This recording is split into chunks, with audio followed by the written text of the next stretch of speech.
Good day mga bossing. Yan, belit pa yata at tinapon na. Nain na pala ay mag-unbox tayo. Wala niya kung ano ito. Kaya naman publishin natin to para hindi na humaba ang video. Let's go! Dito nga pala ay gumamit ako ng utsilyo para buksan ito at tinusok-tusok pero antigas. Kaya umuha na din ako ng gunting para mas mabilis at hindi na ako mahirapan. At yan, bukas na. So, let's go. Ilalabas ko na ang kahon. Okay. At ito na nga pala siya guys, yan.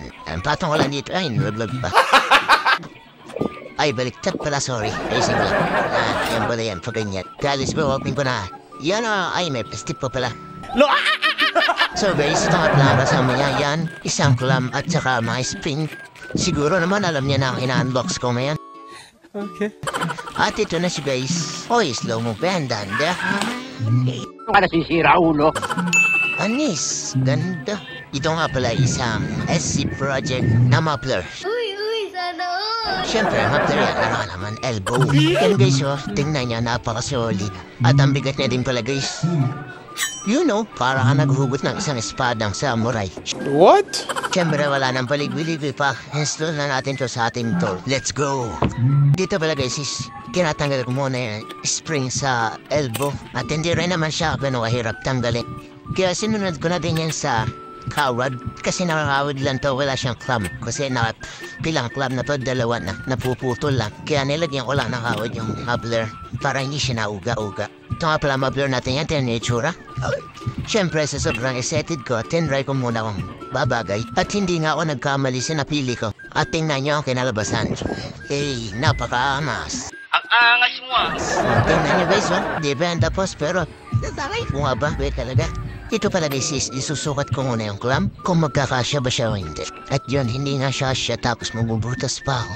Gagamit nga pala ako ng barena pang butas dun sa bracket natin. So yan, umpisa na natin butasan. Let's go!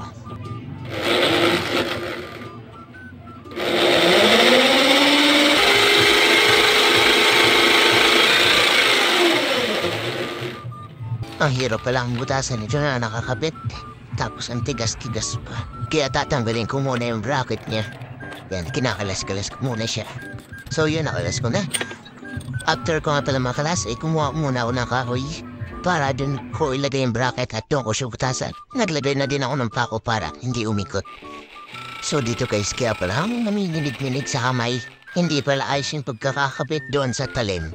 Kaya naman dali-dali ko na nga inayos ito. Yan, kumuha din ako ng pang-igot para mas mabilis ko mo luwagan at mahigpitan.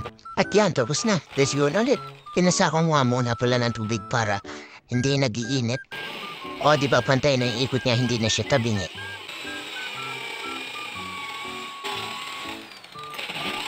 At yun, butas na. Sunod naman natin gagawin ay kukunin natin yan. At dahil nga mainit, lalagay ko siya sa tubig. Pagkatapos ko nga pala siyang mabasa ay ibabalik ko na siya dun sa aking kinukuha na kanina. Yan nga pala sa aking kaulugan, hindi ko napansin yung video ko. Hindi pala nakatutok dun sa aking ginagawa. Hay nako! Sunod ko nga palang ginawa ay sinukat ko na yung clamp. At yan, sukat na siya. May paglalagyan na siya ng tornilyo. At yun, saka lang naisip isog ng camera kung kailan tapos na. So yan, hinihigpitan ko na nga pala siya dahil sobrang excited ako.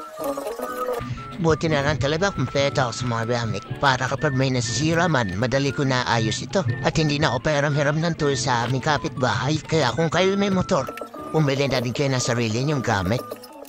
At yun, tapos ko na nga pala siyang mahigpitan. Dito naman is, sunod kong gagawin ikakabit ko na yung mga spring. Tigkabila yan, baba at taas. After ko nga pala may kabit, yan pinunasa ko muna kasi may mga fingerprint.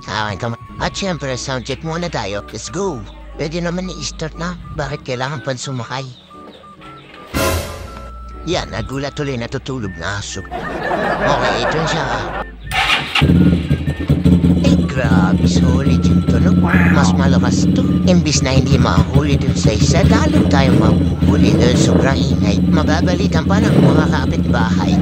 Napala yung kumakalansin doon ay tensioner, hindi pa kasi ako makakapagpalit. At yan nga pala guys yan ha.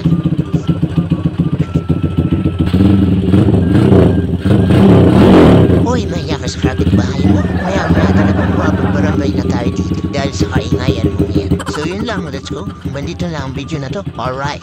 Siyempre, palike and follow na lang ako dito sa video ko. Napakalaking tulong na nun sa akin.